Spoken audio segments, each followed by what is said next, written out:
So, good evening, good morning, good afternoon, everyone. We can start. So, I'm Pallavi Ade. I'm the co-founder of Asian Pathfinders along with Shreyas Deshmukh, and I also have the privilege to moderate this session today. So, but I will not be speaking anything on this topic. We have three amazing experts in house, so I'm just here to facilitate this discussion. Today's discussion is on Middle East economy, energy, and beyond. And the reason why we were looking at this topic, not just as energy, because a lot of us associate the Middle Eastern economy primarily with energy. But I think if anyone who watches this region will know that there has been a lot more developments which is going beyond the usual energy. Energy still is the cornerstone of it, but I think there's a lot more developments, and that's why we have three different panelists today. So before I hand it over to our panelists, just a brief about Asian Pathfinders. We started last year during the pandemic at the height of the first wave, and I hope everyone across India and other parts of the world are safe, because I know a lot of us know that India is going through a very horrible second wave right now, and I hope everyone's family and friends are safe. But we started in May 2020 as a platform to be a knowledge sharing platform, basically for scholars, practitioners, academics to come together to have constructive dialogues. We do that through our fireside chats, which are held on Saturdays, and our dialogues, which are held on Thursdays. And the aim of this is to be an informal way for people to connect across not just Asia but wider region. And we also aim to promote younger professionals, younger scholars whenever possible to display their work and interact with experts. So this is just one of the ways.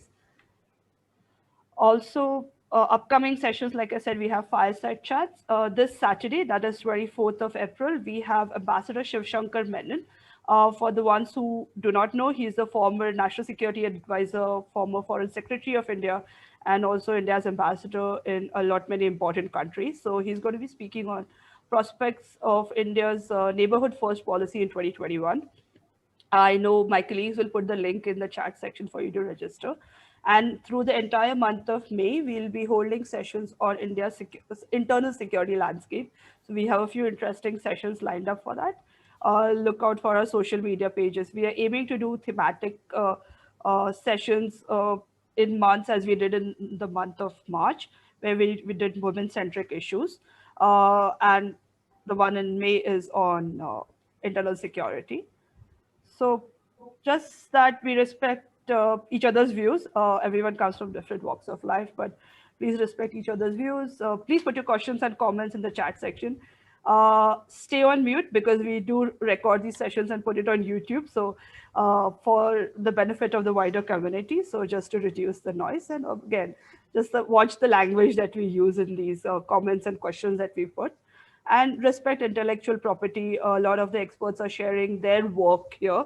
So if you want to use their work in any of your research, please reach out to them for permission. And if you don't know how, let us know. We'll be happy to put you in touch. Again, Shreyas and me, you can find us on social media, and obviously you can look up Asian Pathfinders to know about our future events. So for today's session, we have three amazing panelists, Robin Mills, Ashutosh Shastri, and Thomas Kuruvilla. Robin will be going first. He'll be speaking on oil and gas, which is still the bedrock of the Middle Eastern economy. We want to look at how long. Ashutosh will be looking at the renewable energy aspect, and Thomas will be speaking to us where it is beyond energy, diversification of the sector, which is not just energy, but technology and other aspects of it.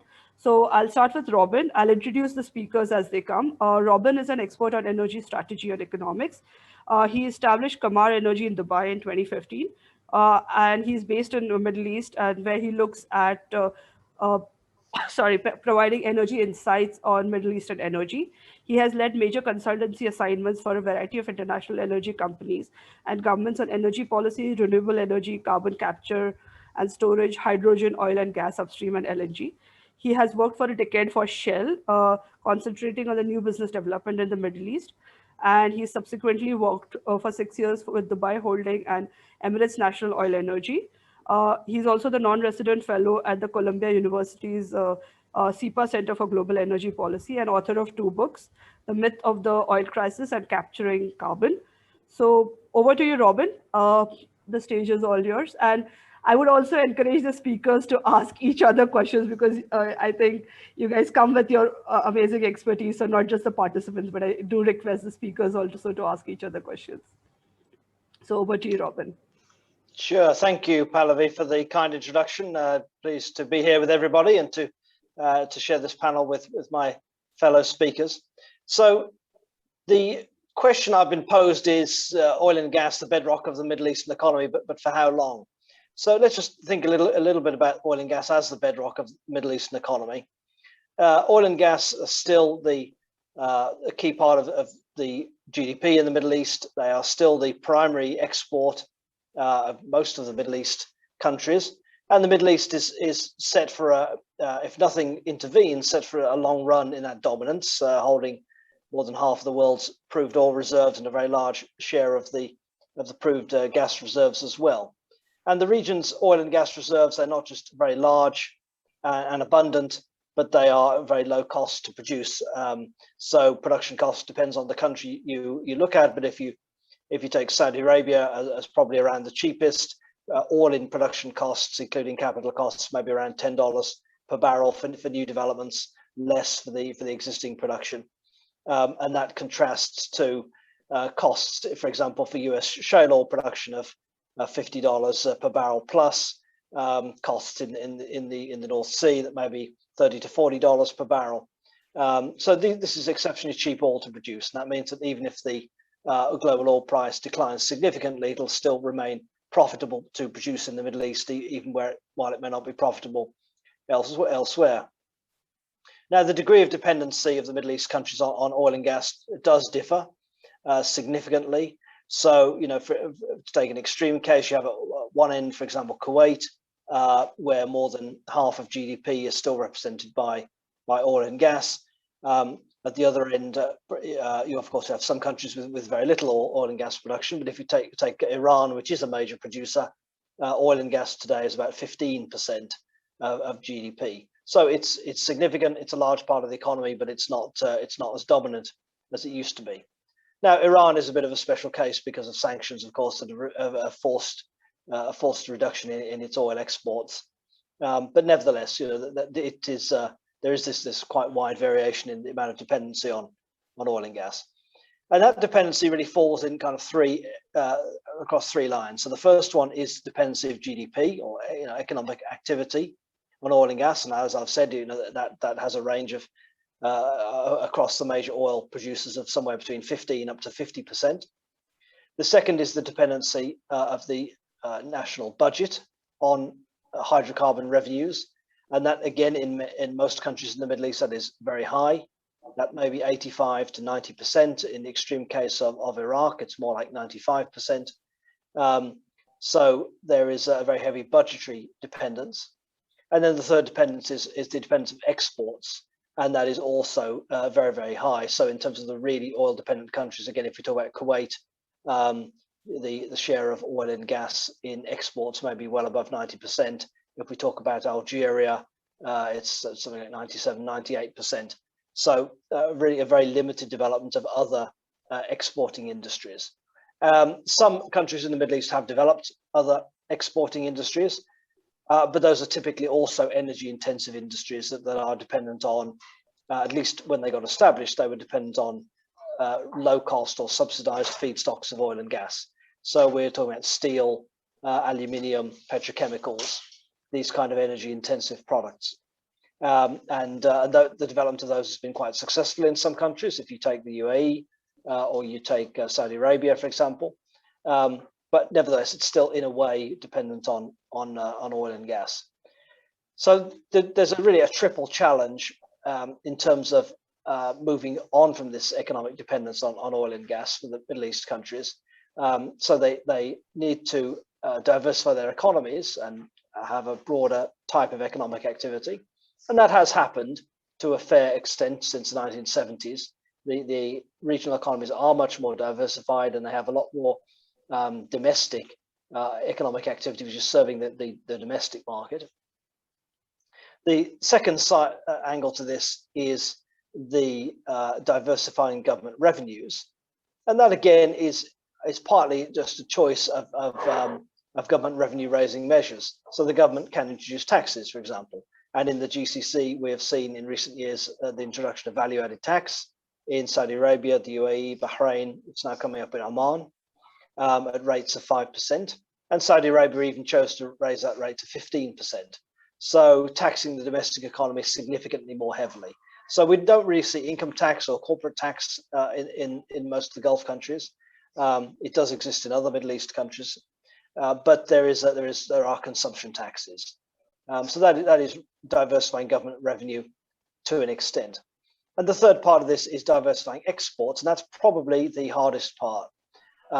Export-oriented industries is a very competitive business, and as we've seen in East Asia, the East Asian countries have become extremely competitive as exporters of high-tech goods. They started at relatively low-tech and worked their way up and become very sophisticated exporters. If we think about obviously Japan and South Korea and Taiwan, and then following on from that, China as really the world's manufacturing powerhouse, and then emerging exporters like Vietnam.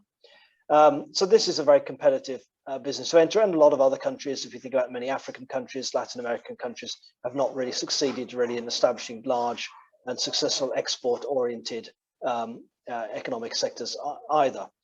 And that's particularly difficult when we think about these oil and gas dependent economies, because they tend to run large trade surpluses. Their currencies tend to be overvalued. That makes the domestic prices relatively high. Domestic wages are high. The citizens of these countries tend to be employed in government jobs rather than the private sector. It does make it hard to develop competitive export-oriented industries. They don't have the choice of starting at the bottom like a Bangladesh has done with relatively low-tech industries like garments, and then working its way up. They have to kind of come in at the more towards the top end of exports, and of course that's very sophisticated and tricky. Outside some areas where they have competitive advantage, like as I mentioned, like energy-intensive materials. So all this is a major challenge. Now, Middle East countries have been trying to diversify their economies for, as I said, since the 70s, and they have achieved a fair amount of success in that, to differing extent in different countries. And that maybe wouldn't matter so much in general if it was just a question of oil price volatility and over dependence on a single commodity.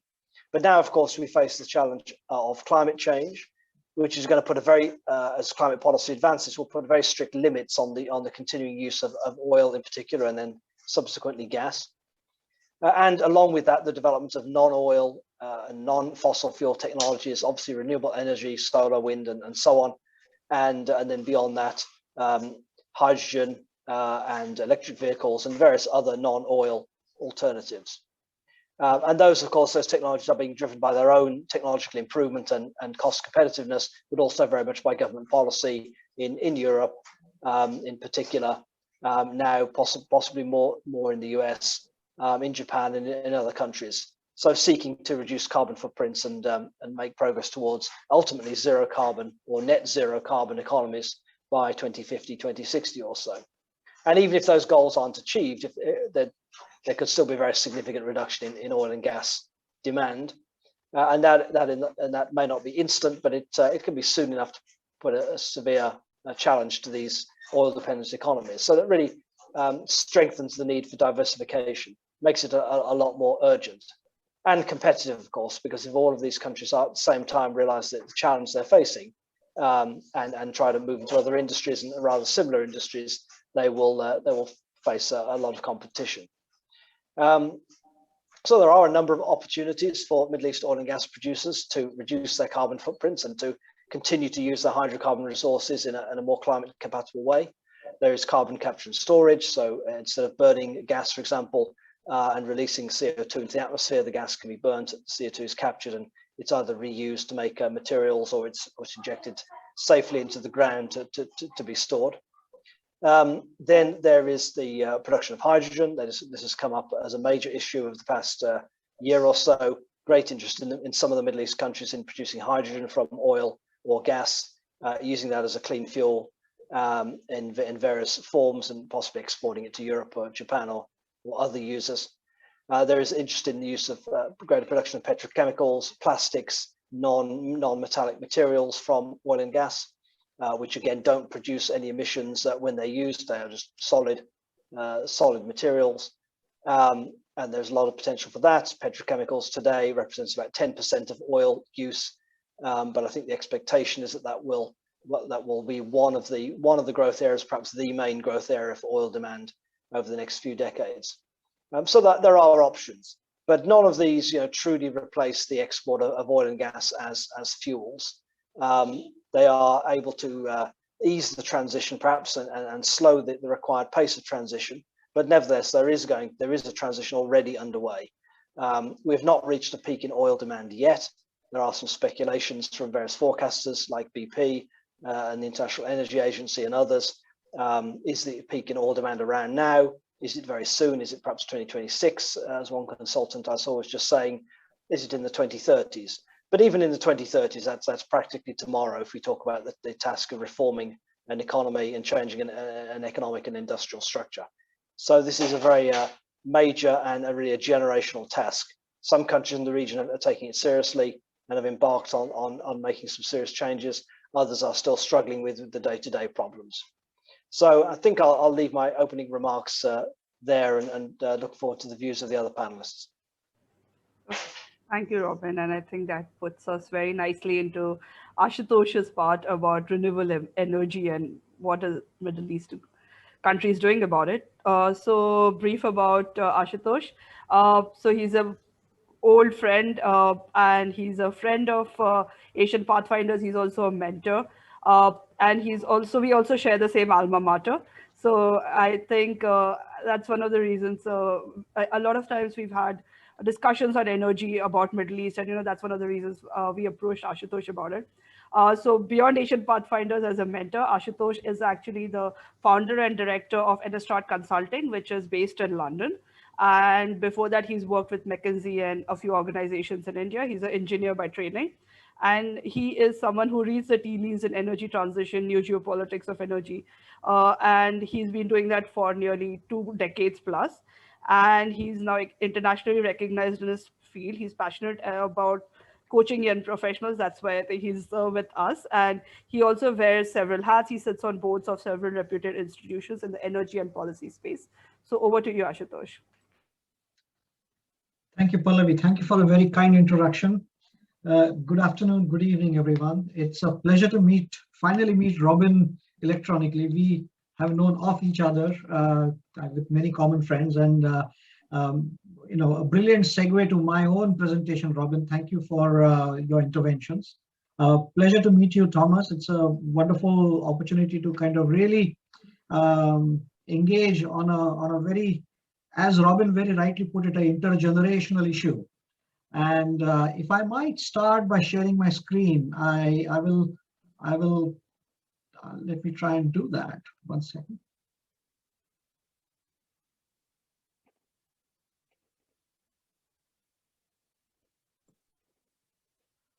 Can you see the title slide now? Is it working? Yes, it is. Yeah. Excellent. All right. So before Robin put it very succinctly that the need for export diversification, the need for creating a more balanced, robust mix of the GDP in the economy has been driving what we see as the race towards, or the momentum for renewables in the Middle East. But when you use the phrase renewables in the Middle East, I'm actually reminded of a very famous intergenerational poet. He's and Robin, my apologies, which is that you're not perhaps very familiar with Urdu. You might be familiar with Arabic, but Mirza Ghalib is the most celebrated poet of the subcontinent. His teachers were actually from Persia and Arabia, and so he started writing in the Persian Arabic script, which is modern day Urdu. And one of the reasons why I thought I might use this again, we hadn't planned this like this, but he was a very prescient man. His work in Urdu is probably only 1/5 of his overall work. And he was the one who actually, 1857 was the time when the first war of independence or the first mutiny happened in India. And he was fascinated by the whole telegraph and the role that the telegraph and modern technology was playing in power structures. So apart from his reputation as a poet, he was actually somebody who could see he was a visionary. And he says, हमको मालूम है जन्नत की हकीकत लेकिन दिल बहलाने के लिए गालिब ये ख्याल अच्छा है. To keep one's heart entertained, it's a good idea to think about renewables in the Middle East. But we know what's the reality of the world is. I know the reality of the world, the world rather the paradise. Again, Jannat as is the word. And again, I bring this kind of, slightly poetic idiom up because I understand that this is not just a group of energy professionals speaking to each other, but this is international relations scholars, practitioners in economics, social sciences, and engineering, which is in the audience. And it's also predominantly, I think, an Indian audience. So I thought I might take this liberty of using the Indian idiom. But this is a very well-known set of 4 lines called a share in India. And therefore, it really begs a question saying, what really do we really mean when we say renewable energy in the Middle East? Well, I would say the move towards renewable energy in the Middle East started around, late 90s, early 2000s, when essentially seawater desalination using gas-fired power generation, so tri-generation activity started to take off. Early 2000s, I was quite amazed to see how 2 specific institutions began to take off. One was the Masdar City initiative in the UAE, and the other was the Qatar Science and Technology Park. And we have in Thomas and Robin, people who are practicing in the region, and I'm very keen to kind of engage and listen to their thoughts about the whole Masdar experiment and the Qatar Science and Technology Park experiment. But in 2006, Masdar was established. It's today a leading edge institution. It is even hosting the International Renewable Energy Organization, IRENA. And this slide basically shows how, the slide on the left-hand slide actually includes the more pan-Arabic world, and therefore the numbers for hydroelectric are skewed. But what kind of leaps out immediately is that fossil fuels in the early 2000s, even today, are a predominant feature of the energy mix in the Middle East. What we are going to see, though, in the next couple of slides is, if you look at the fuel mix, then in 2012, hydro was a dominant feature of that. So 90% of the 6% was hydro, and wind and solar and photovoltaic were a very small part of it. But if you look on the right-hand side slide, then the project pipeline that was announced, you already begin to see, and the 2 slides are not necessarily exactly comparable because a number of countries are actually different and underlie those 2 different aspects. But the fuel mix had started to change. And if you look at a more recent report done on the market analysis, and these are all reports available on the IRENA website. So those of you who are keen to kind of follow a little bit more can definitely refer to those figures. But what we are now seeing between 2012, 2014 to say 2018, 2019 is a pretty significant shift. Now, that shift is really in the electricity area and not really, again, in the overall energy area. But, the region has clearly demonstrated some growing ambitions. And what I have circled for you is the UAE, where, its total renewable energy capacity in 2016 was around 144 megawatts, moved to 589 by end of 2018, early 2019. So there are, again, you will see on this slide that there are some countries which haven't moved at all, and there are some countries that are moving pretty rapidly. What I find most interesting, and particularly I'm kind of very keen to understand the perspective when we go beyond energy into the new areas and new technologies dimension of our discussion today, is the difference between Qatar and UAE. Both Qatar and UAE started a science and technology, clean technology aspiration mission around 2004, 2005. Masdar City was created in 2006. Qatar Science and Technology Park was also created around the same time, but then we see two very different trajectories coming up. If you look at the numbers for Qatar in this slide, for example, looks like they've stopped where they, beyond a particular point. And this again, I find very interesting because in the LNG world that I also do a lot of work in, there is now a growing propensity or the early indications of offsetting the carbon in the gas that you are selling as LNG in Asia. And we have seen some examples of sophisticated buyers like Korea and Japan, buying carbon offsetted LNG. So therefore, what role I think renewable energy might play in the region to kind of help offset LNG? Again, it's a big problem of scale. Qatar aims to be, continues to remain about 1/5 of the global supplier of LNG. So that carbon neutralization challenge is probably going to be very significant. But on the right-hand side, what you will see is that almost every country within the GCC has committed to a certain amount of, energy efficiency measures, decarbonization measures,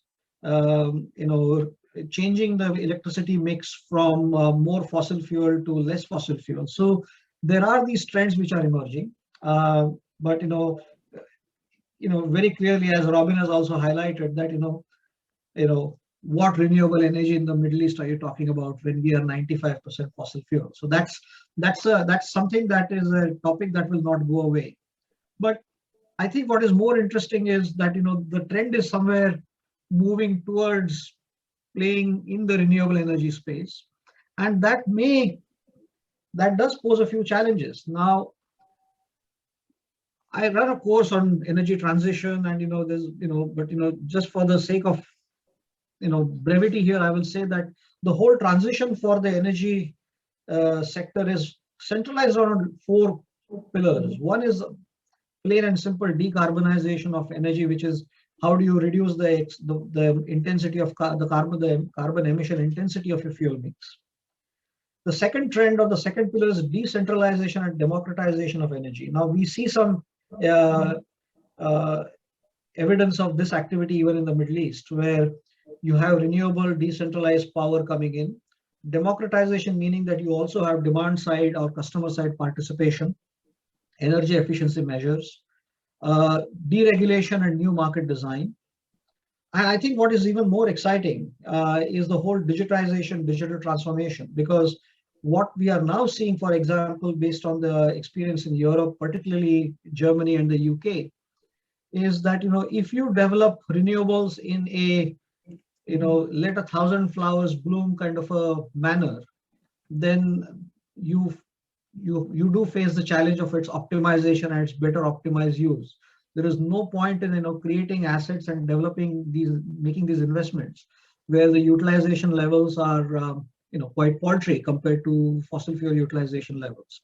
So how the system is going to be optimized, what sort of machine learning, artificial intelligence driven solutions might come up. That's why again I find Masdar quite interesting, that they also host a center for artificial intelligence within their system. In the North Sea renewable energy space where I'm working, we do see large offshore wind getting optimized using machine learning, artificial intelligence, digital solutions. That is also driving to a certain extent the move towards hydrogen, particularly from the renewable energy dimension through the electrolyzers. To me, it appears still, frankly, as a solution looking for a problem. But in a post-COVID world, there are 4 other trends which we need to kind of respect as well. And this is that we are in a world of a deglobalization of trade, nationalization of a different kind, not a resource nationalism, but a very different kind of a nationalism is coming up. Depopulation is probably not a very good word, but we see what I mean is the active working population, the age and the demographic balance in most of the OECD world is changing, leading to declining productivity. And importantly, as the UK now hosts the COP26, the question in my mind still remains that if climate change is such an important priority, then why have we still been negotiating for 26 years?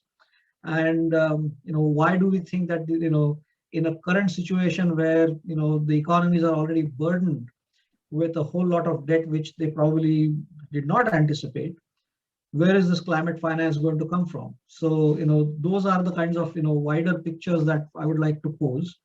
But to end on a slightly discussion orientated problem solution mode area, I'm speculating where is the next wave of opportunities in the Middle East likely to come from. And my sense overwhelmingly is that there are perhaps some good lessons to be learned from existing experiences in the Middle East.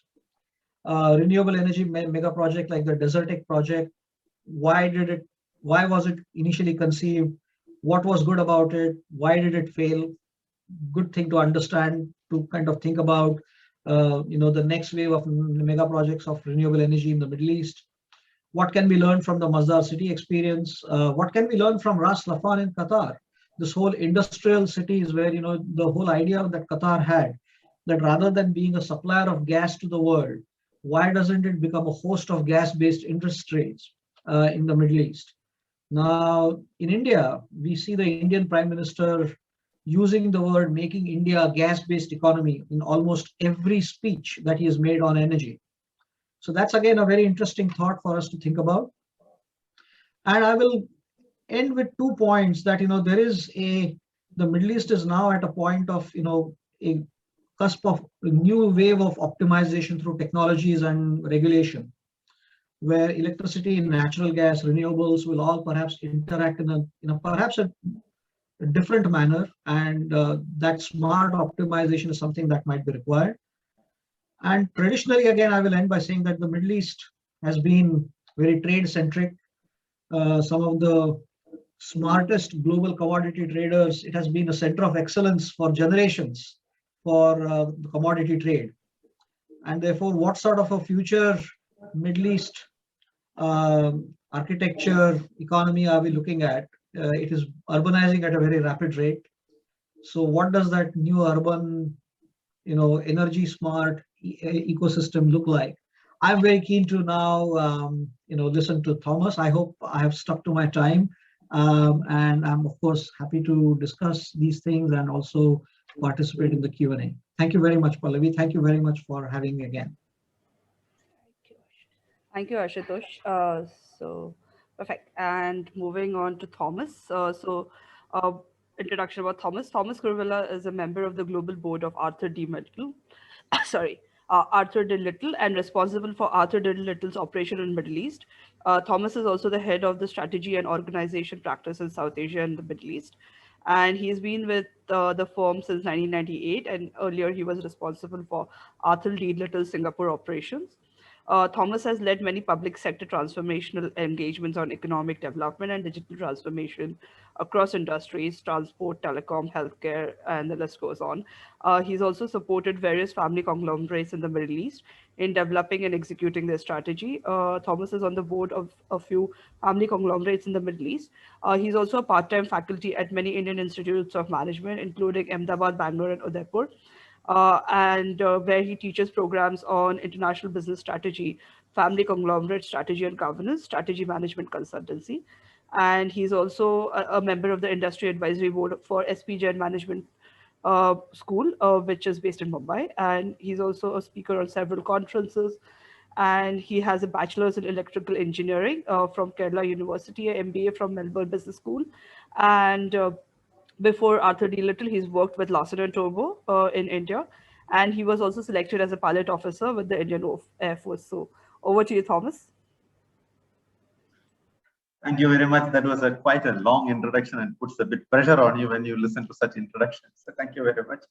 I will quickly share my screen. I must admit that I am not an energy expert, but I have done government, public sector diversification strategies, and I will share some few points. I will keep it short, and my preference is to get into a Q&A so that we can talk about things that maybe that you're interested to talk about. Right?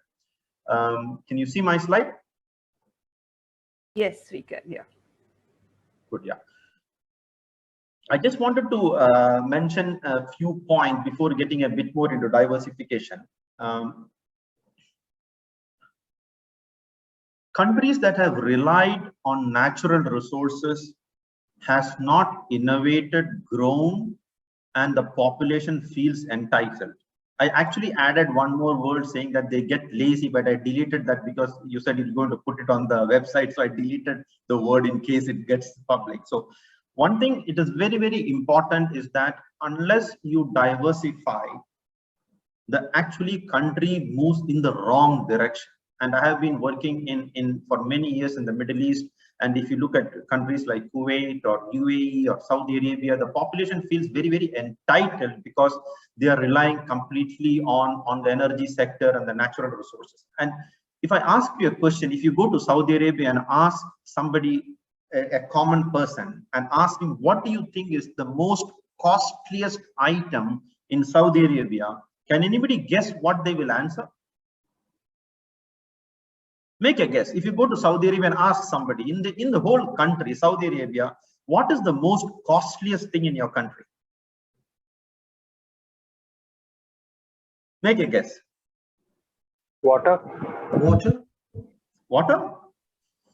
And I think Robin mentioned that Saudi Arabia has the cheapest cost to produce. Yeah, it is $10 per barrel. If you ask Saudi Arabia, what is the costliest thing in the country, they will tell you it is petrol. And they tell you that we have more petrol than air. So air, I'm able to breathe for free. Why are you not giving me petrol for free? This is really the answer in that country, right? That is what I'm trying to tell you, that unless you diversify, you always feel entitled, and then you expect the country to take care of you, and you become really very lazy. Really, that is happening. I'm getting a bit more into psychology or human behavior and these things, and I'm trying to paint the picture of diversification, how important it is to even elevate the population thinking, and even to put there in their mind that you need to work hard. You cannot just sleep at home and just get all this oil and sell it and live. The country will collapse. Right, that is really, and you can feel that if you talk to people in the Middle East and they feel, and when they tell you that the petrol is the costliest item in the world, then you will be really shocked when it is actually the cheapest in that country. Right. The second point, I think it is again very normal. I'm not making anything that is new, but I think these are very, very important points for people to appreciate when they talk about diversification. When you talk about diversification, you're actually trying to build a bit more knowledge-based economy and shifting away from a resource-based economy. And building a knowledge-based economy is very, very difficult with a population that feels entitled. You see the contradiction in that. It is actually very contradictory at a fundamental level when you expect a country that is built on resources, free resources, natural resources, to move to a knowledge-based economy because they have not developed themselves. You see, the third point I wanted to make is that if you look at some of the things that UAE or Saudi Arabia are doing, they are actually investing heavily in infrastructure investments. That is the right way to diversify versus investing in, it may be quite controversial to say that you are going to invest in tourism and entertainment and retail and shopping and all of that. That really doesn't diversify your economy. If you want to really diversify your economy, you have to invest in infrastructure, right? So that all industrial sectors come to the country, the infrastructure is developed, the fundamentals of the industry is protected, taken care. It is guaranteeing scale, efficiency, and the regulatory protection is there. That is the only way you can get into a diversified economy. And it is not about tourism, attracting people to come and do shopping in your country. That doesn't really diversify your economy. And I have just added a sentence which is saying digitally enabled, and I will share some quick inputs on that, because of COVID, there are many projects that we did which forcing many sectors or organizations to digitize their operations. And if you can give me any example, I can quickly calculate for you and tell you that any sector, any organization can reduce the cost by 30 to 40% by digitalization. I can give you very simple calculations on any sector, and I can within 2 minutes prove it to you, but you can save 30 to 40%. So the point here is, while you are trying to diversify and you are entering into some new sectors, you can try to ride the wave of digitalization, by which your cost of any activity can be reduced by 30 to 40% versus somebody who has implemented things before taking care of digitalization, right? And another very interesting observation is that we may have a feeling that in the Middle East, they are competing with each other, but that is only when you are looking at it from outside. Even when Qatar and UAE seems to be fighting against each other very, very deep, they are actually collaborating. That is something which is good about the Middle East. Actually, these countries like Kuwait and Bahrain and Saudi Arabia and UAE and Qatar, Israel, you think they're competing? No, at the back end level, at the senior leadership level, they're actually collaborating, and that is something very good. And they're trying to have very complementary diversification versus competing with each other, right? And some people may not agree with it, but this is my view. I'm very happy to debate that. But that is one thing good about the Middle East, that they are complementary and then diversifying, and they want to compete outside the GCC area versus competing between themselves, right? I think this is quite clean energy. I don't want to get into more details, but I think we have done a very extensive analysis and talk about clean energy creates significant economic diversification, economic return versus fossil fuels. So there is a clear benefit of moving into clean energy. Again, I will not get into this details because Ashutosh has mentioned this about this, and he can get into more details if it is required. If people think that the diversification is not happening, that is actually not correct. UAE has really demonstrated a significant diversification. It is, if you look at the chart, it is only around 30%, which is anything linked to extractive industries. If you don't have the data, people may not believe that it is only 25 to 30%. People tend to believe it is 60 to 70%, which is not correct. They have actually quite well diversified over a period of time. It is only 30% maximum, which is extractive industries. It is much more broader than just energy, and it is still only 30%. 70% is actually diversified against energy, by the way. Yeah. And if you look at again UAE, because I think UAE is one of the most successful countries in GCC so far in diversification. And very, very early on, right in the 1980s, they started diversifying by bringing tourism. But tourism, in my view, is not encouraging infrastructure development other than airlines and roads and all of that. But the fundamental infrastructure, industrial development was not happening. But tourism was able to help a significant diversification in the 1980s. And the second time it started happening was, again, both the times it is linked to the oil price drop, right? Which is a bit, if you did not link your diversification to oil price drop, you would have tried diversifying multiple times and multiple times. If you look at this graph, it actually gives you a very interesting trend that the huge diversification initiative comes in only when the oil price drops.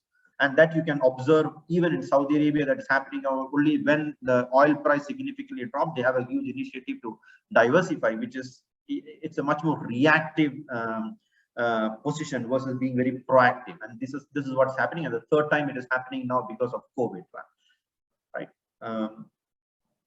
By the way, just talking a bit about Saudi Arabia, I don't know how many people are aware of Saudi Arabia, because much is not being discussed about Saudi Arabia versus UAE. But Saudi Arabia has by far the percentage increase in diversification in Saudi Arabia is the highest in the GCC. The percentage increase or change, because of the new crown prince that has come in, MBS, that as we call him, he is genuinely putting in significant diversification, building cities that are much equivalent to the size of many, many cities in Europe, the Neom city, and almost every single sector.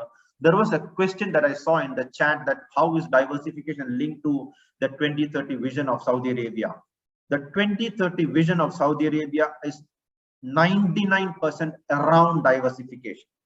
99% around diversification, and they may very quickly give a huge competition to all other countries in GCC. And what is very, very interesting is they are even going fundamentally, I hope I don't offend many people on the call, they're even going fundamentally, accommodating things which is against their values to encourage diversification. They want people to come into their country. So liquor may be allowed, gambling may be allowed, movies may be allowed, a lot of things will be allowed very quickly in Saudi Arabia.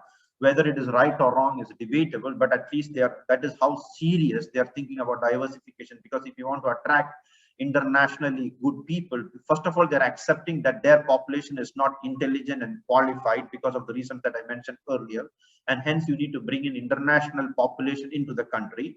And for international population to come into any country, you need to provide the entertainment that you're used to, and Saudi Arabia is actually encouraging that, even though it is fundamentally against some of the values that they have been holding tight for the last 50 centuries and centuries, right? So that's how seriously they're looking at diversification, right? Maybe I'll skip this slide and quickly talk about a bit about digitalization. I just wanted to, while we talk about diversification, I think we have to give a lot more importance to digitalization than what we used to give before the COVID-19 situation, right? Because digitalization always provides significant savings, but it needs a lot more fundamental change in your thinking. But the COVID has forced people to do things, right? And I've just picked up one or two examples. For example, I've picked up, let us say, we have Uber or Careem or Ola in India, for example. And when you talk about Ola or Uber, people have a tendency to imagine that you're only, before Uber or Ola came in, the occupancy of a taxi was around 60%. But once the digitalization has come in and you're able to order taxis, the utilization of these taxis have gone up to 90 to 95%, which means a 30% reduction in the utilization of assets. That's what it means. But what people miss is that when we talk about digitalization of any sector, and I'm giving a very simple example of the taxis, people talk about 30% reduction in the consumption of taxis. But what people are missing is you are reducing the requirement of road infrastructure by 30%. And that is 100 times more savings than saving 30% of the taxis. So what we need to look at when we're talking about diversification and introducing new sectors, and when you are doing digitalization, you are actually saving 30 to 40% of the asset, right? I can give a very simple example of a food industry. And when people talk about Zomato or these type of food applications, people may be thinking that, it is not giving a lot of savings. If you look at the data related to hotels, the same hotel is able to sell double or triple the amount of food that they used to sell before COVID-19 came in, for example, right? Just one more quick example on hotel visits. We again did a very detailed study as a part of the diversification, looking at how the healthcare sector can pick up in Saudi Arabia or in UAE. Approximately 30 to 35% of the visits was not even required to the hospital. Not required, it's a complete waste. Which means when you're diversifying into healthcare and you're implementing digitalization, you can actually produce more economic output with 30 to 40% lesser investments, right? And that is again contributing significantly to the economic output from diversification by implementing a digitalization strategy while you are diversifying. Yeah, I leave it at this. I have many more examples to give, but let me not get into those details, and it will be better to get into a Q&A, and then we can discuss what is more interesting or what people may want to discuss. Yeah, thank you.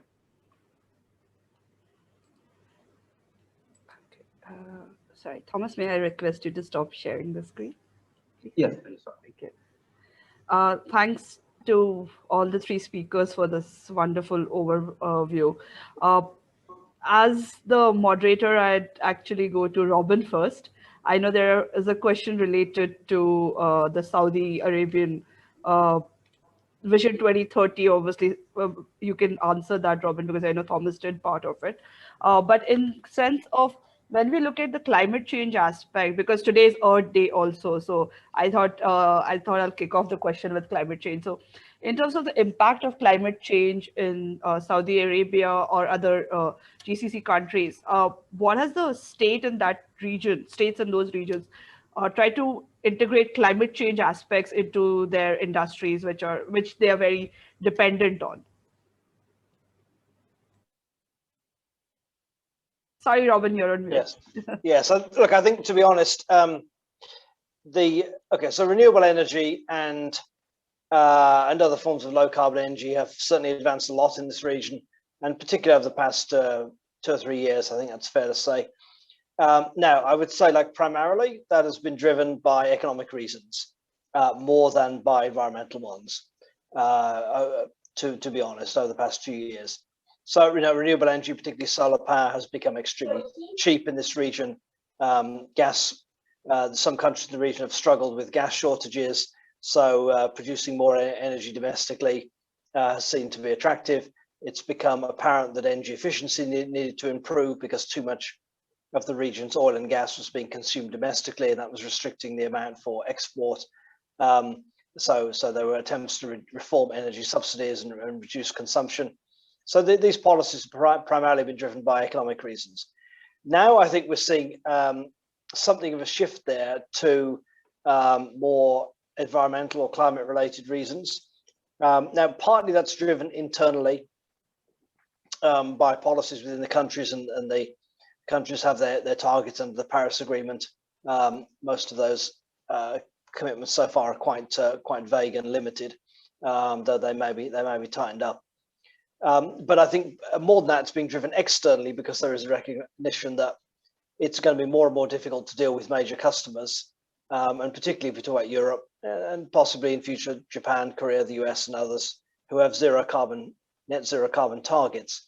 It's going to be increasingly difficult to deal with them for countries that have very high carbon footprints. And so there'll be a need to reduce the carbon footprint of the economy and of the major exports in order to still retain access to those markets. And I think we're seeing that's leading us to see in the region adoption of renewable energy. So we've seen Qatar saying that its new liquefied natural gas expansion will be powered to a significant extent by solar power. So it's already some of the world's lowest carbon footprint LNG, but this will reduce the carbon footprint further. We've seen progress on carbon capture and storage at the Emirates steel plant, for example. Again, Qatar's LNG expansion is going to use carbon capture and storage to reduce its footprint. Saudi Arabia is going for this as well. And then hydrogen, which is seen as a new clean export industry. So that's kind of a business opportunity, again, supplying a climate-friendly fuel.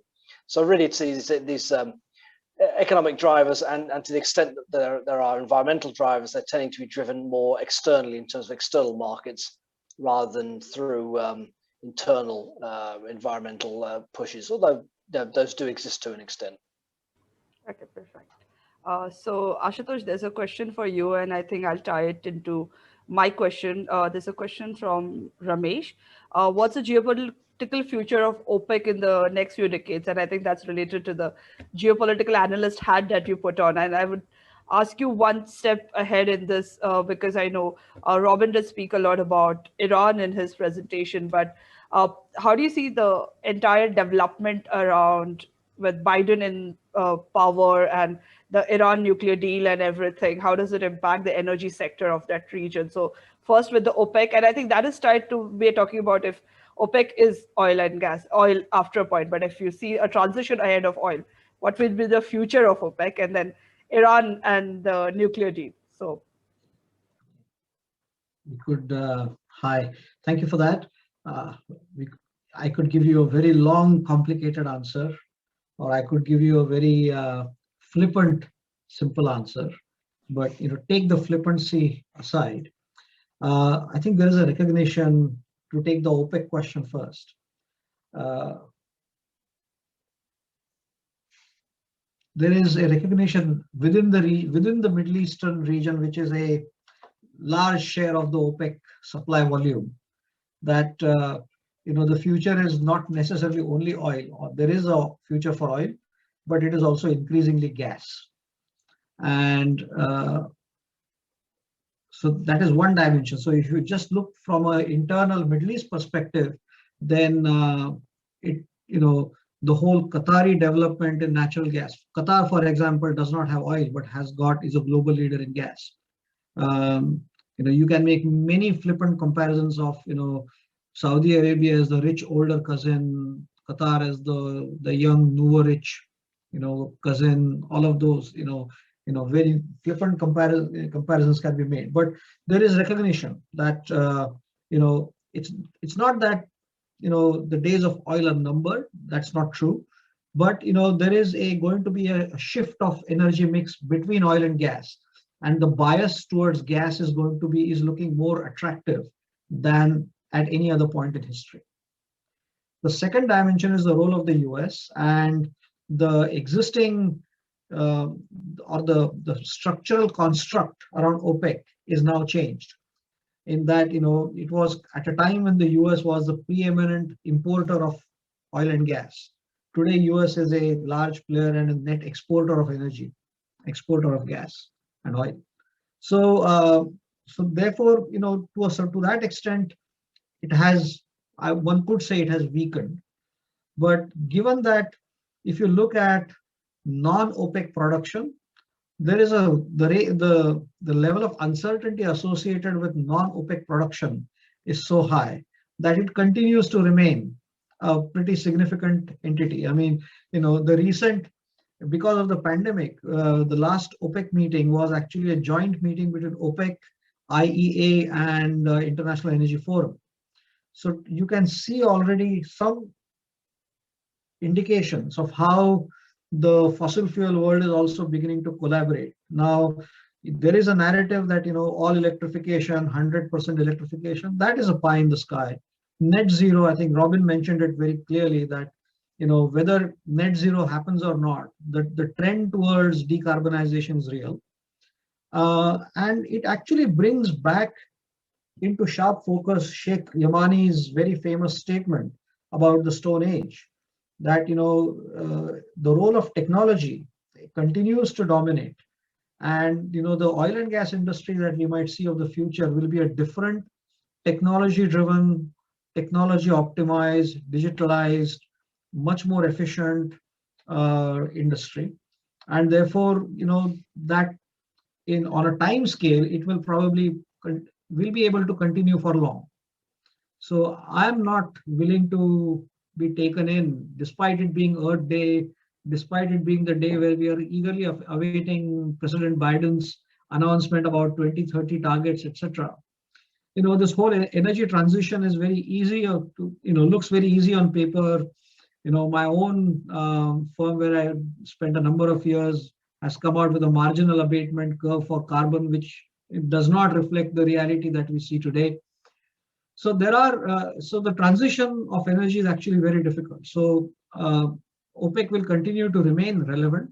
Perhaps its intensity will be not as sharp. The world will not wait with as bated a breath as it historically is used to waiting.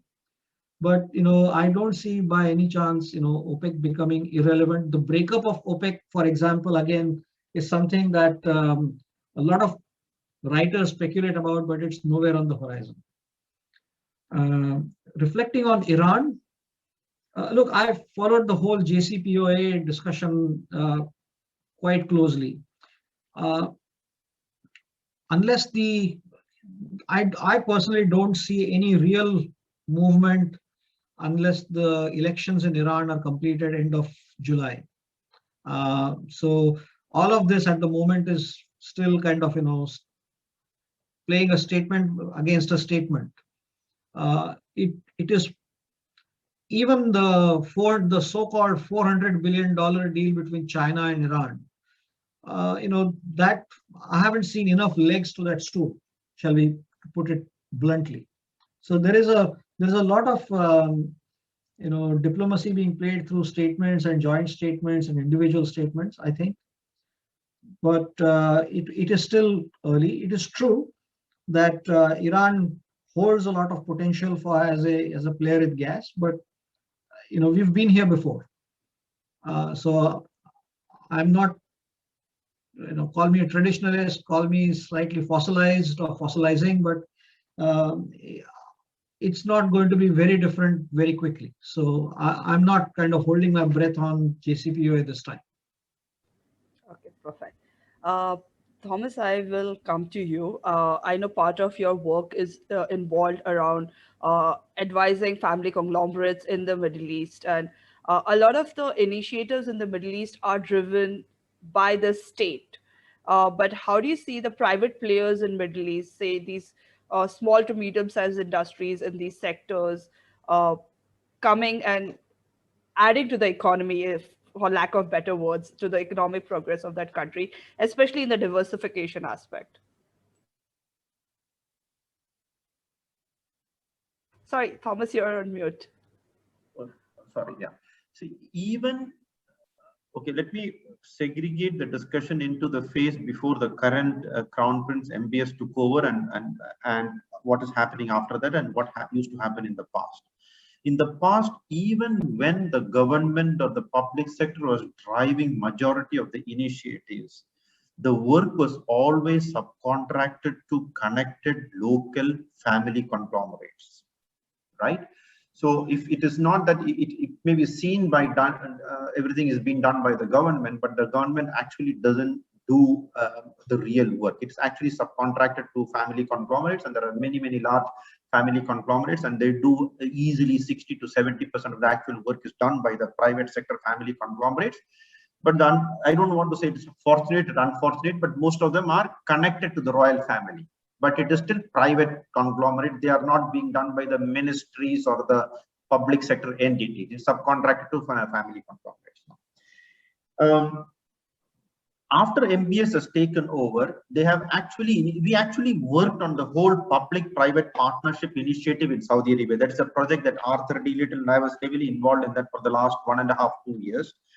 And there is genuine changes in the overall reforms in the country, by which you are bringing not only local private sector players, they are bringing international private sector players, because the local private sector players are not capable or not advanced as the private sector players outside Saudi Arabia in developed economies.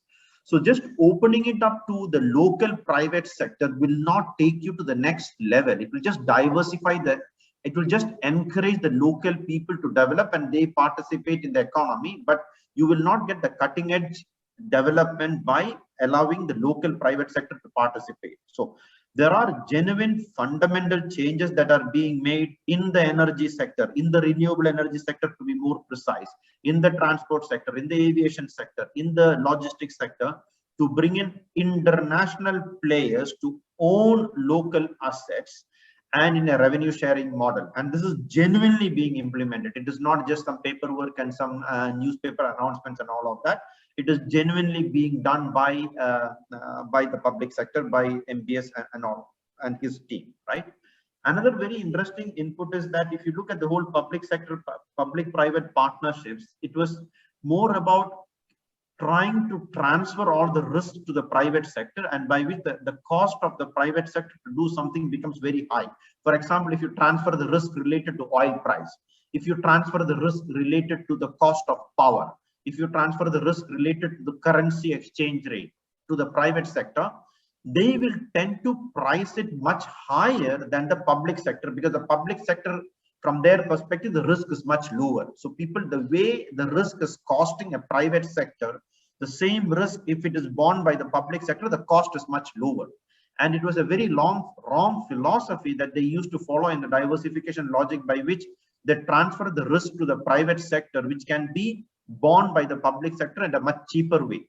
But if you look at what is happening now, after a lot of heated debates and discussions, the risk that the public sector can take is kept with the public sector, and only the risk that can be taken by the private sector has been transferred to the private sector.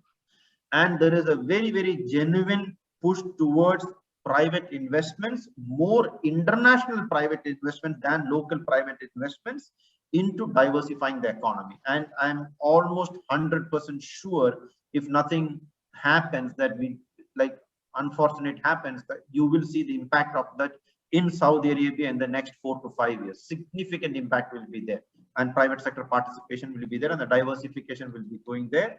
And even though they're trying to collaborate with UAE, they will give a very serious competition to UAE by enabling all these things in Saudi Arabia. And the whole 2030 vision is primarily addressing this issue.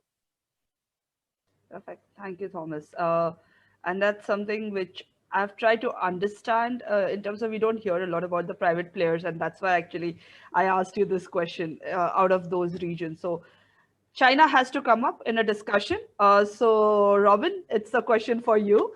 It's from Shreyas. Shreyas asks, China is developing land infrastructure not only for trade but also for energy security, and Iran and Pakistan will play a crucial role in this. So can you elaborate again? One is, what are the upcoming projects in terms of energy infrastructure that has involvement of China in the region? And in your understanding, I think I'll add to Shreyas's question, what has been the Chinese involvement overall in this entire Middle East, especially related to oil and gas, not just developing infrastructure projects new, but overall in the last few years? Yeah, sure. I mean, look, China has been a very important trade partner for the Middle East, of course, for some time now, but very much since the early 2000s, and particularly over the past decade, as a buyer of oil and gas from the Middle East and other materials. I mean, that's no surprise. I think particularly in the past 3 or 4 years, China has really come up as a buyer of liquefied natural gas from the region, as well as a buyer of oil, which it was before. Extremely influential and has been absolutely the key growth market. Probably that role will shift a bit more towards India over the next few years, but China will still be, of course, a very crucial market. And the Chinese recovery has been absolutely essential through this pandemic in terms of sustaining oil and gas demand and helping keep prices up. China more recently, I guess, has also got involved in investing in the region, but its investments in oil and gas in the region are relatively limited. And that's partly because a lot of these major assets are held by national oil companies, which aren't in a mood to privatize them, or they're held by legacy investors who've been there for many years, and so there's not many opportunities. However, when opportunities have come up, such as in Iraq, the Chinese have been very active in investing. They're by far the dominant investor in Iraq. The three Chinese major oil companies, the state oil companies, plus some private Chinese investors. And they've also taken opportunity to expand their role in Abu Dhabi when Abu Dhabi was renewing various oil and gas concessions. So the Chinese are more and more important investors, direct investors in oil and gas. I think the question maybe is also thinking a bit about the strategic push for China. So China's very dependent on oil and gas imports and recognizes this as a strategic vulnerability because those oil and gas imports go through the Strait of Hormuz, and many of them to the Strait of Malacca, and so in the event of conflict with the US, they are potentially prone to interruption. So China's aware of the strategic vulnerability. It's tried to develop overland routes as well. So it's got a pipeline that runs through Myanmar, which runs into southwestern China. There are routes from Central Asia and Russia bringing oil and gas overland as well, so it's kind of more able to be protected by the Chinese. And the development of the China-Pakistan economic corridor, I think, has been seen as part of that. But to be honest, I'm a bit skeptical. Look, I think a lot of these Chinese overseas business decisions are driven by profit for Chinese or good commercial opportunities, and possibly for Chinese companies to be accessing government backing or cheaper government money, rather than by kind of grand strategy. And where there is grand strategy is used, it doesn't necessarily always make sense. And I take Pakistan as an example of that. There's always been this idea that China would be bringing in Middle East oil and gas through the port of Gwadar and then through Pakistan over the Karakoram into Western China. That's a very difficult route. Very high mountains, very poor transport infrastructure, and then you end up in a remote and underdeveloped part of China, which is nowhere near the main centers of energy demand. So that's not really a serious contender as a new energy route into China. Rather it's an outlet, more of an action outlet for Chinese business. So that I think is perhaps where that question was going. But no doubt the Chinese are, regionally are more and more influential as energy investors and in infrastructures and investment in energy infrastructure and connectivity. Perfect. Thank you, Robin. If I Ashutosh, can just a little side comment to that is that if you look at the power sector, then that is where the Chinese tend to be more involved in the Middle East, because there they see the opportunity to supply equipment, whereas in those, as Robin mentioned, the NOC supply chains being very well tightly developed and long established pose a slightly greater barrier to entry. Robin, would you concur? Yeah, I think we've also got to, yeah, absolutely. I mean, the Chinese have been influential in the power sector, and we see them particularly in renewables. They've been players in several of the major solar projects that have been awarded. Those are very, very competitive and very low margin projects, and the kind of the cheap Chinese, so I shouldn't use the pejorative, the low cost Chinese equipment is very key for those kind of projects. And financial backing as well, as we've seen in the case of some of Dubai's projects.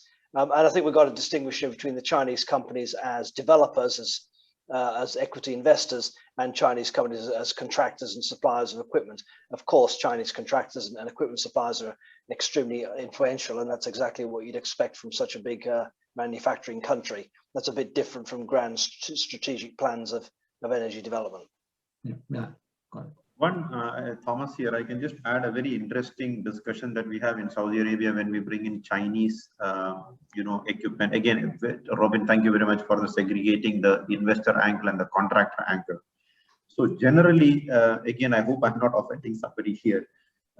Whenever they are coming in as a contractors and supplying equipment cheap and all of that, there is generally a positive attitude towards them coming in. But the moment they say that while there is a push towards public-private partnership, genuine partnership, equity ownership, they are a bit worried to get that for Chinese players, because unfortunately the trust level is not there. So if they still, even if it is going to be cheap or funded or even below cost, if they ask for equity partnership, there is always a bit hesitancy in Saudi Arabia and in the Middle East to allow them to have equity ownership in infrastructure assets, because they don't trust them. But they encourage them to come in as subcontractors, right, for equipment supply. But then what happens is the Chinese contractors again start insisting on equity investments, even though we are willing to give a better deal on contractor arrangements, and it may start indicating what are their intentions. And again, the people start getting worried. Oh, you don't want to, you always are more interested to get into an equity arrangement so that you understand what we are doing. You have some ownership, you can control what we do with the assets, and they start getting worried about. So these things are really happening in the Middle East at the highest level whenever Chinese investors are coming in. And luckily, such feelings are not there for investors coming in from India, by the way. And that issue is becoming more and more serious these days than the past. Perfect. I think that's a very interesting overall discussion on China. So I'm not going to go back to China, I'm hoping. Ashutosh, because it's a question on South Asia, so I'm going to come to you on this. It's a question from Ashminder, which is related to Nepal's hydropower capacity, which is about 50,000 megawatts, and hardly 800 megawatts is being generated in energy deficient South Asia. So why is there not much as needed cooperation between India and Nepal on this aspect? Look, not all of that 50,000 is actually operational. A lot of it is kind of potential projects and all of that. To the extent new hydropower developments in the region are concerned, there is a concern around large hydro projects in the Himalayan region. It has always been a concern, given the environmental or ecological incidents that we've had in the Himalayas in the last 10-15 years, the activity, seismic activity, etc. There is a concern about developing huge amounts of hydropower in the Himalayan region. So that is one dimension. The second dimension is that these projects are exporting power, and they can unlike the geographical challenges of exporting energy through pipelines, exporting energy through power lines is relatively less controversial across international borders. And therefore, in a scenario where there is a Chinese buyer for a power purchase agreement or an Indian buyer, the ability of a Chinese buyer to bid better for more volumes, have a greater stake in the contractual relationship is greater.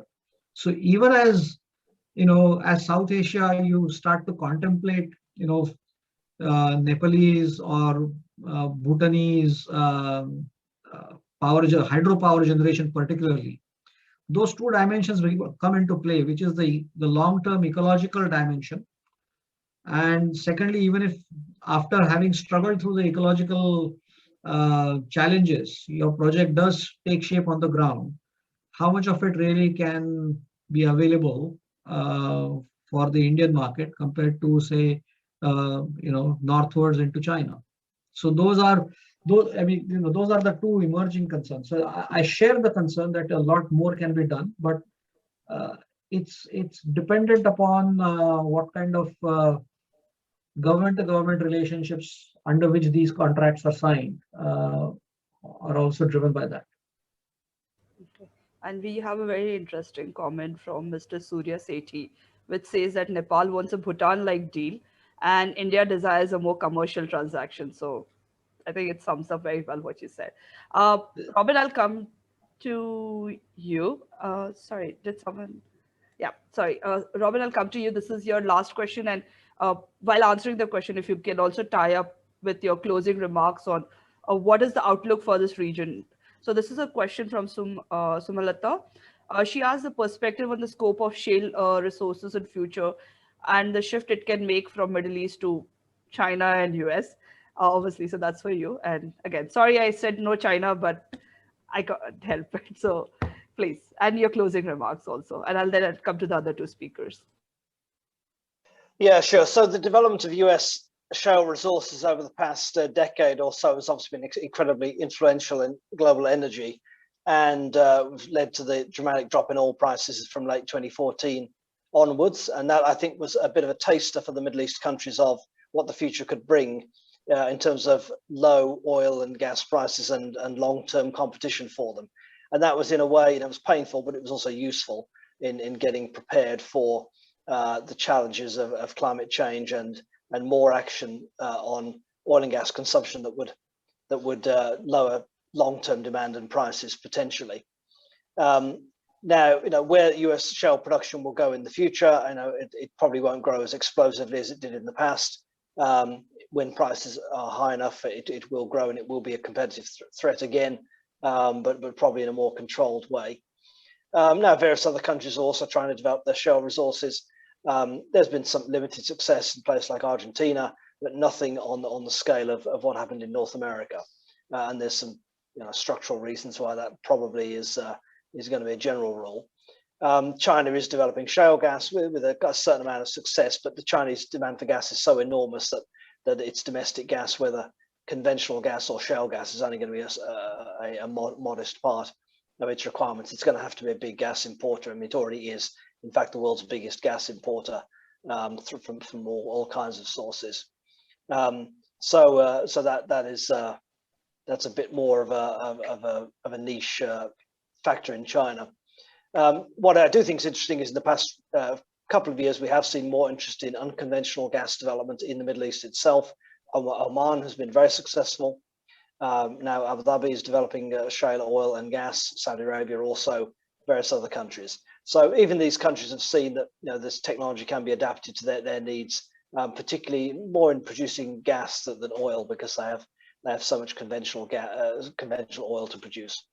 But that is that's an interesting addition to their energy resources, and it kind of makes it even more of a factor that it's of interest to them to be able to continue using oil and gas in an environmentally responsible way. And just to wrap up on my initial remarks, I talked about the difficulty of transitioning the Middle East economy to a more balanced and diversified system with less dependence on oil and gas revenues and exports. And the later part of our discussion, as we said, it has focused quite a bit on the role of China and India, other major Asian economies. And that, of course, is another important part of the shift. And that's nothing new, but we probably still haven't seen all the implications of that shift.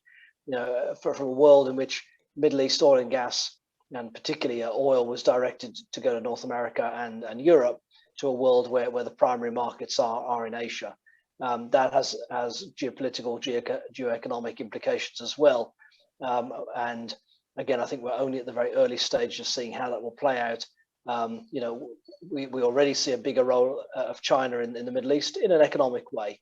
But, over the next 10, 20 years, will we see that China and India, or possibly other countries, playing a bigger diplomatic and security role in the Middle East, particularly if the US is successful in its long, repeated, but so far difficult attempts to extricate itself from the Middle East.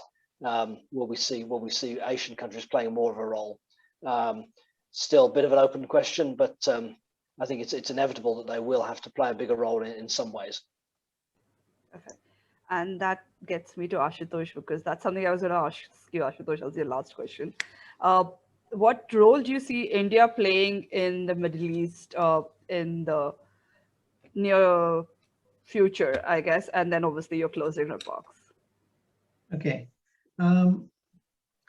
Look, I mean, I hope my slide showed a little bit that, the UAE is actually, you can't think about the Middle East as, a monolith. The UAE is actually moving further, faster, and I think my sense is it is playing a role which is already beyond energy. They've played a big role as far as India is concerned, and now I believe they are also playing some sort of a chaperoning role in the India-Pakistan relationship.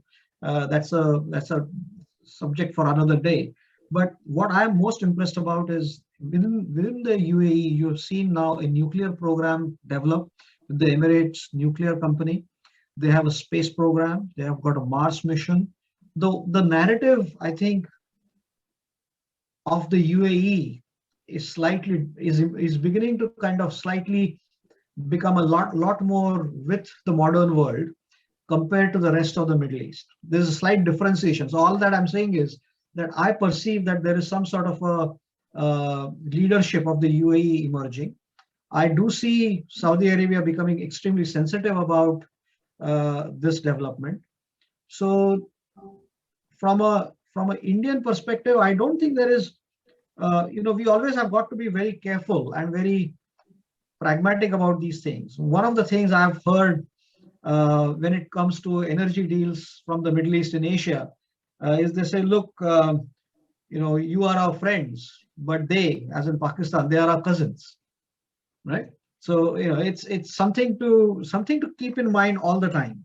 But I do see a growing shift towards the East as a whole, and therefore India will benefit from the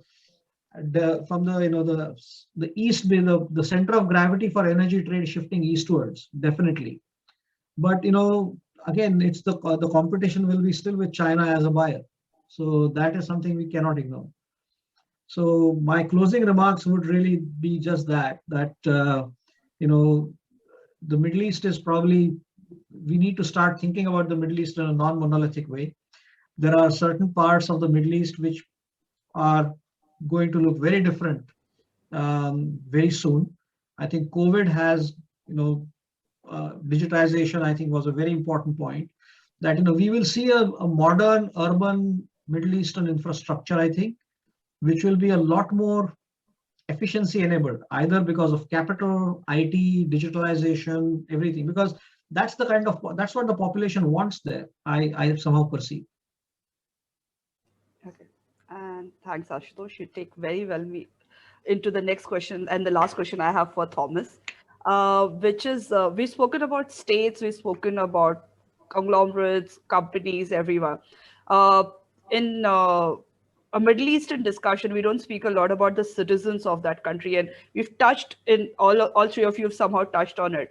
But Thomas, you spoke at the start of your presentation about citizens, and they have a sense of entitlement towards what the state owes them. when you see these kind of international investments coming in, and we've seen during the Arab Spring some parts of Middle East having some kind of citizen movements, how do you see the citizen responding to these international organizations and diversification in their countries? And then obviously your closing remarks.